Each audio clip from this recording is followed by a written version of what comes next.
Update. Am I the a-hole for telling my mom her children aren't mine? Original post. I, 17 female, have 2 younger siblings, 14 female, 13 male. My mother works 8 a.m. to 5 p.m. weekdays. When she gets off, she goes straight to my grandmother's house or her boyfriend's house and doesn't come home until 10 or 11 p.m. On weekends, she stays out at night. Whenever I ask to go out, which is rare, it's a no. Everyone has to come to my home, but then she complains about me inviting everyone over. I work a part-time summer job. I get paid enough for my needs and to put money aside for my upcoming senior events. When I get paid, I put about 50 to 75% of my money aside and buy whatever I need. I usually have enough to last me till the next time I get paid. My mother and I get paid the same week. She buys food with her first paycheck of the month and I buy food with my second paycheck. My mother buys mostly frozen food, junk food and canned goods. I, on the other hand, buys fruits and vegetables, sometimes snacks. So, about 3 days ago, my mother bought the food she usually bought and left. I put away everything and continued my night. The next night, I went downstairs to find 90% of the food my mother bought was gone. I complained to my mother and she did nothing. I started to crave teriyaki and shrimp fried rice, so that's exactly what I bought. About 45 minutes later, it came and my siblings were complaining about how hungry they were. I told them to tell their mother, not me.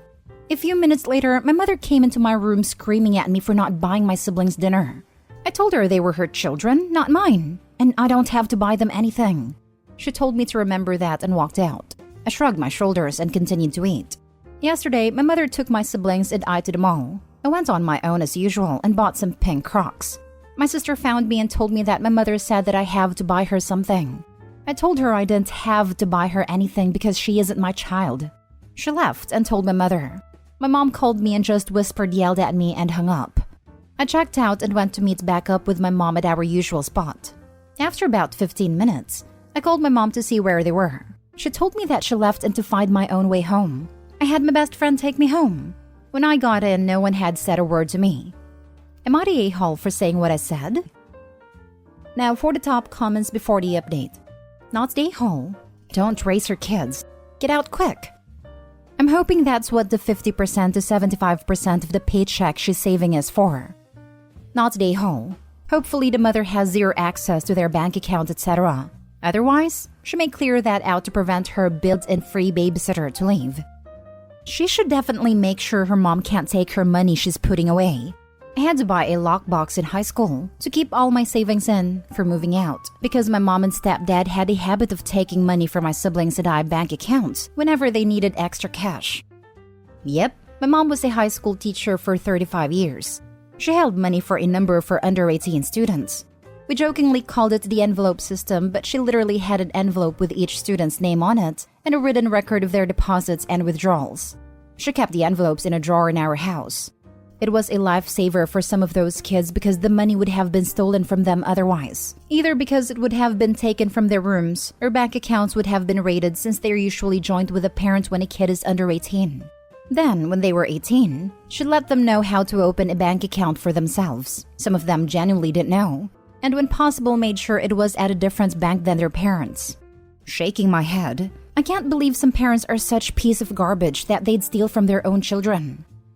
Not the a-hole. Report your mom to CPS for abandoning you at the mall if you think it will help, because your mom is being extremely neglectful. OP should have a leg to stand on for an abandonment case because there's gotta be surveillance all over that joint. Update. Thank you all so much for the feedback. I wanted to clear a couple things up first. 1. This hasn't been going on since I was little. It started about 1 year ago after I lost my older brother. 2. I have a direct deposit, so right when I get paid, I put it into my digital savings account. 3. My nearest family is about 5 to 6 hours away, so besides my best friend, I wouldn't have any other place to go. 4. I apologize for not clearing this up before. The grandmother house she goes to after work is her mother. Not my dad's. I really don't consider her families anymore since she did some unspeakable things. I decided not to call CPS because I don't want to split up my siblings. But my paternal aunt and grandmother were already flying in to surprise visit us. They called my mother as soon as they landed. She is afraid of them, so she tried to make the house look as clean and neat as possible. When they came, they completely ignored my mom and went straight to us. When my mom went upstairs, I immediately burst into tears. I took my aunt into my room and told her everything that has better going on for the past year. She quickly got my grandmother. They both berated my mother, calling her unfit, a disappointment, and etc. While my mom was crying in the corner of the living room, my aunt gathered up all of our important documents and put them in her dashboard. My grandmother told my mother we're leaving with them for the week, and after their vacation down here, we're permanently staying with them. My grandmother owned a house not too far from where I live that I was not aware of. If I knew, I most definitely would have told her. I'll keep you all posted. Thank you so much. Your older brother was probably in your shoes before you lost him. It's difficult to see things from other people's perspective till you're in the same situation. I was thinking this. It kinda makes me feel sad because probably all his efforts wasn't seen. At least Opie is going to have things a little less complicated now. I really hope her family helps them. Glad your aunt was smart and gathered all of your important documents. Just out of curiosity, was your mom always like this, or did she become like this after your older brother passed away? Sorry for your loss, by the way. Obviously, you don't have to answer. My mom apparently changed a lot after we lost my oldest sibling, but I was a baby, so I'm going on the words of my sisters. It took my mom years to get out of that depression/anger funk. I'm just glad you have your aunt and grandmother to step up. And it's 100% understandable why you didn't call CPS because you knew they were coming for a visit. I hope everything works out for you and your siblings, Opie. I was wondering the same because I was 17 when my older brother died and it made my mother go crazy. She ran off with the man she had just met, got married in a month of knowing the person, and stopped talking to everyone else in the family. It was hard, and I had to move in with my older sister who already had her own kids to take care of. I didn't hear from her until COVID hit. I was around 21 because she was in the hospital clinging to life. She said it wasn't until she was laying in that bed fighting for her life that she realized that she let death cause such a rift that her other kids wouldn't have known until after if she were to die. I just hope Opie knows they are not alone and that life will get easier, especially now that they have a more stable place to live. Am I the a-hole for cutting my portion sizes in half at the dinner table after being served heaping portions by my mom? Growing up, my family and I were all fat. They never taught me about good nutrition, portion sizes, and the only exercise I got was gym class. So, of course I was used to all this, right? Especially since a lot of my friends were the same.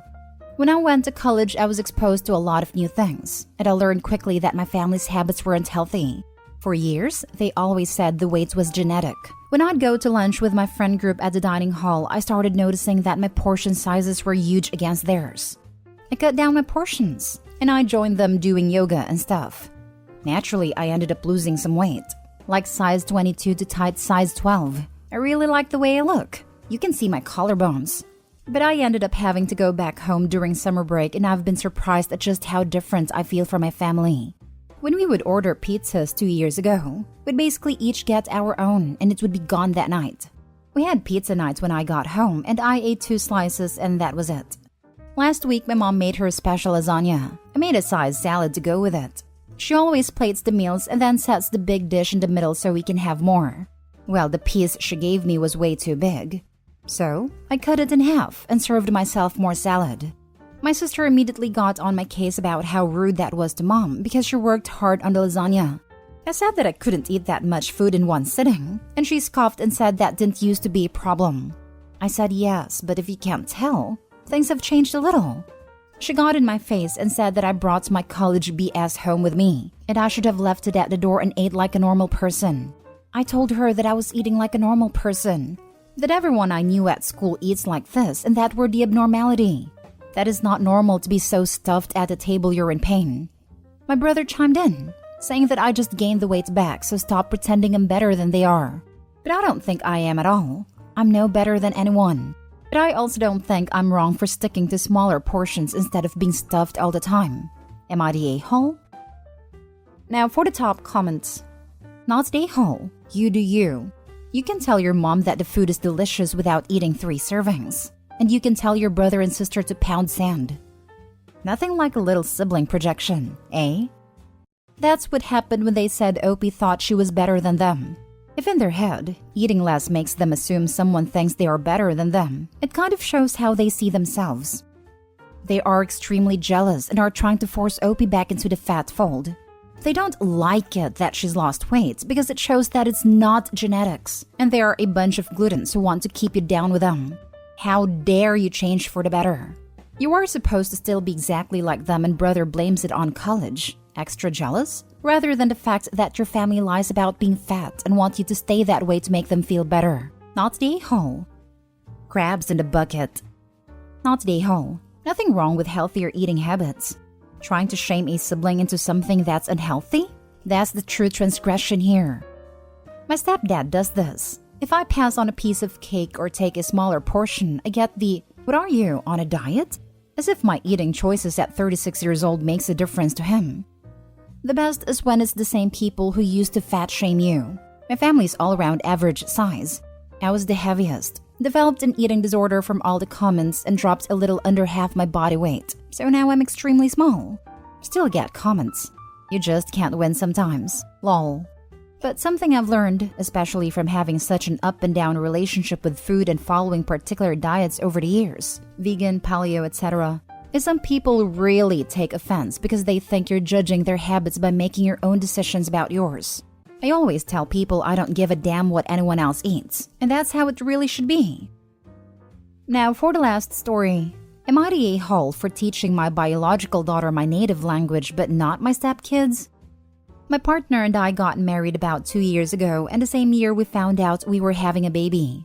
As we're both over 40, she was very welcome as my partner has 3 children from a previous marriage. The issue comes now. My daughter is really learning to speak, and I speak to her only in my native language.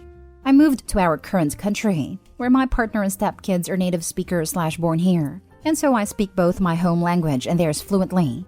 But I want my daughter to be able to speak to her family who only speak my native language when we go back to my home country. I also want to keep that part of her heritage alive since she won't be as connected to it as the other half growing up here. My stepkids, 11, 8, and 4, who are obviously feeling threatened by the new baby and her place in their life, have begun to have a problem with this. My partner is also sensitive to it and the distress of the other children. They feel like I should also be teaching them my native language and not have something special with just my biological daughter. I disagree. My reasons are this. I'm not teaching my daughter the language. She's acquiring it. It's a different mechanism for learning a language. We don't sit down and have lessons. She just learns as I speak to her throughout the day and do the occasional baby flashcards. I don't think I have the skill to teach a language. I'm not great at teaching anyway, and I'd have to do some learning myself. I'm a parent to 4 kids now. In between homework, after-school clubs, and the other lessons the children have, I just don't know when we would have the time. This on top of my own work, and the fact that the little one of course requires more attention. And this is maybe where I'm the a-hole. I think the other kids will have to eventually learn that some things will be special between me and my biological daughter. They have 3 parents, when she just has my partner and me, and her connection to my family back home will always be stronger. And I think having just some time with me alone is fine as well. I offered to find a class for the children to take to learn the language and help them with their homework, and talk to them at home, but they refused. They feel like it's unfair that I'm unwilling to share this part of myself with them. / why don't I care if they can speak to my family? / why didn't I teach them or find a class before the baby was born? But I honestly just didn't think they were interested. My native language is not nearly as useful as theirs. They would basically only be using it to communicate with me and my family. It's become a real issue in my house because I refuse to stop speaking to my daughter this way. I'd also refuse to start giving language lessons when a professional could do it instead. My partner hasn't gotten to the point of demanding that I stop speaking to my daughter yet, but there is tension. Am I the a-hole? Edit. I should mention that I do speak to all the children / I'm of course willing to include them in anything we do. They know very basic words and phrases. Hi, how are you? But they want me to sit down and teach them in a more structured way because they want to be able to communicate at age-appropriate levels. This is impossible for them to do if they learn the same as my daughter, because she's still a baby and learns just from me speaking to her without requiring studying and lessons. I speak to them and teach them basic words, especially the 4-year-old, alongside their sister and on their own. But it's frustrating for them because they do not want me to speak to them like they're babies, but cannot understand when I speak normally as I do to my daughter either. They want to move past basic colors and animals and simple sentences, but it's simply not something I can do. Which is why I have suggested formal learning that I help with and reinforce at home. I would be happy for everyone in my household to speak my native language. The language isn't what I considered special. It's the connection to my home. My stepchildren do not have that in the same way that my daughter does, but it does not mean I don't want them to learn or have a connection with that part of me as well. No a-holes here. Learning a language as a baby or as a child is totally different process. The 4-year-old might be able to pick it up by hearing you. The other 2 will need classes, which he offered. You're not comfortable teaching them, which is understandable. I've seen somewhere that our brain is very able to easily learn new language until the age of 7. The 8-year-old might still be able to learn it without too much difficulties. I recall reading a study of immigrants to the US. Children up to the age of 11 were able to acquire accentless, quotes because everyone has an accent, American English. Older kids could acquire fluent English but with their original accent. However, these children were completely immersed in English all day, every day. I don't see the OP being able to do that at home with the step kids. I guess the OP could try simply stopping speaking English to them, but that might not go down too well.